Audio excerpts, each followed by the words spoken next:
Okay, so we've mentioned the central nervous system and the peripheral nervous system a number of times throughout this unit so far. But now we want to differentiate between the central nervous system and the peripheral nervous system. So overall, we have the entire nervous system that you're used to in terms of the brain and the spine and nerves and so on. But we want to define these into the central nervous system and the peripheral nervous system. So the central nervous system is comprised of the brain and the spinal cord. And so far in the course, we've looked at fairly basic outline of what the nervous system looked like, with one sensory neuron coming into the spinal cord, one interneuron that it's attached to, then one motor neuron that it's attached to, bringing information away from the central nervous system. But in fact, there would be many neurons within one portion of the spinal cord or one portion of the brain. And those neurons would be running from certain places in the body to certain other places. And if we were to look at the spinal cord or the brain and we were to take a sample from one small area, we would see that there would be many axons running along the same location along the spine or through the brain, and we call those tracks. And so where we would see information coming from one region of the body along specific neurons, and those neurons would all be running along the same location within the spine, and we would call them tracks. The peripheral nervous system then is kind of everything else as is indicated here. But what peripheral means is outside, and so outside of the central nervous system, all the nerves that you see here running through the person's body on the left. And so these are sensory and motor information neurons bringing information to and from the central nervous system. And then, as we mentioned already, these are made up of nerves. So as opposed to tracks, we have nerves here, and we'll take a look at a nerve here in just a moment, but the nerves would be made up of many neurons with many axons moving, again, either towards the central nervous system, so you would have sensory neurons, or away from the central nervous system, so motor neurons. But any one nerve, if we were to look at it, is made up of many neurons running along it, just like tracks are made up of many neurons running along them inside the central nervous system. We have 12 pairs of cranial nerves, and we have 31 pairs of spinal nerves. So now we want to differentiate between somatic and autonomic nervous system.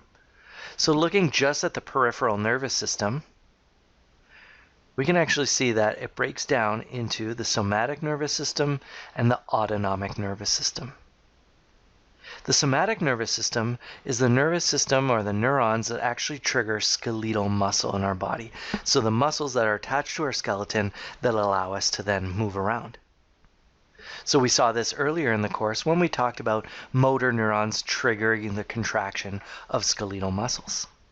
This is a voluntary nervous system, because for the most part, our skeletal muscles, like me flexing my bicep, is something I thought about doing.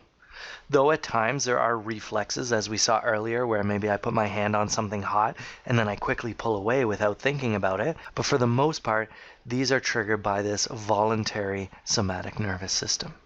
The autonomic nervous system is involved in controlling smooth and cardiac muscle. And so, smooth muscle, as we saw earlier in the course, is muscle associated with organs, like the internal organs shown here, my stomach, my intestines, and so on. I don't actually have to think about moving food through my internal organs. I also don't have to think about my heart muscle contracting consciously, because both the types of muscles here are involuntary. And so my autonomic nervous system is the involuntary nervous system that regulates these muscles. Let's take a closer look then at the autonomic nervous system. It actually breaks down into two divisions. One is the sympathetic nervous system, and the other is the parasympathetic nervous system.